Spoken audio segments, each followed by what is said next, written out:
Safari করা complete. এবার কিন্তু সব বাচ্চাগুলো চলে এসেছে পার্কের ভেতরে।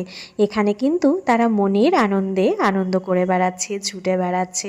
আসলে এইভাবে খোলামেলা জায়গা তো ঠিক একটা পায় না এরা, তাই এখানে কিন্তু খুব সুন্দরভাবে ঘুরে বেড়াচ্ছে। তাই আমরাও আর বাধা দিচ্ছিলাম না, ওরা ওদের মতন খেলুক। আর আমরা সব বান্ধবীরা মিলে একসঙ্গে গল্পগুজব করছিলাম। শুধু যে বাচ্চারা আনন্দ করছিল সেটা কিন্তু নয়, আমরা বড়রা মিলেও কিন্তু ভীষণ আনন্দ করছিলাম। আর এই দেখো সবগুলো বাচ্চাগুলো এখন ট্রি হাউসের উপরে উঠে গেছে। আর গুড়িয়ার এক্সাইটমেন্ট দেখেই তো বুঝতে পারছো, ও কিন্তু ভীষণ খুশি হয়েছে। আর আমি না ওপরে আর উঠিনি, ওই যে বলছিলাম শরীর খুব একটা ভালো ছিল না, তাই সব বান্ধবীরাও কিন্তু ওঠেনি, একসঙ্গেই সবাই মিলে দাঁড়িয়েছিলাম। এখানে একটা টয় ট্রেন দাঁড়িয়েছিল, গুড়িয়া বললে ওখানে একটা ফটো উঠবে। আর এই যে ফাউন্টেনটার সামনেও কিন্তু সে তার মামুর সঙ্গে একটা ফটো উঠে নিল।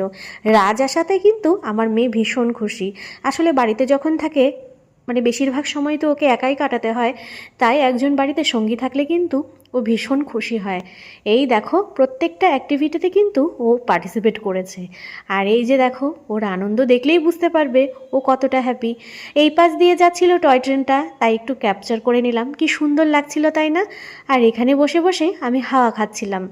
এতটা হাঁটতে হয়েছে তাই ভীষণ গরম লাগছিল, তাই আরাহির ফ্যানটা নিয়ে আমি একটু হাওয়া খাচ্ছিলাম। আর বেচারা আরাহি পাশেই দাঁড়িয়েছিল। তো যাই হোক, কিছুক্ষণ আরাম করার পরে এবার আমি তাকিয়ে দেখলাম যে আমাদের বাচ্চাগুলোর সঙ্গে ওই দেখো মায়েরাও কিন্তু উঠে পড়েছে এখানে অ্যাক্টিভিটিগুলো করার জন্য।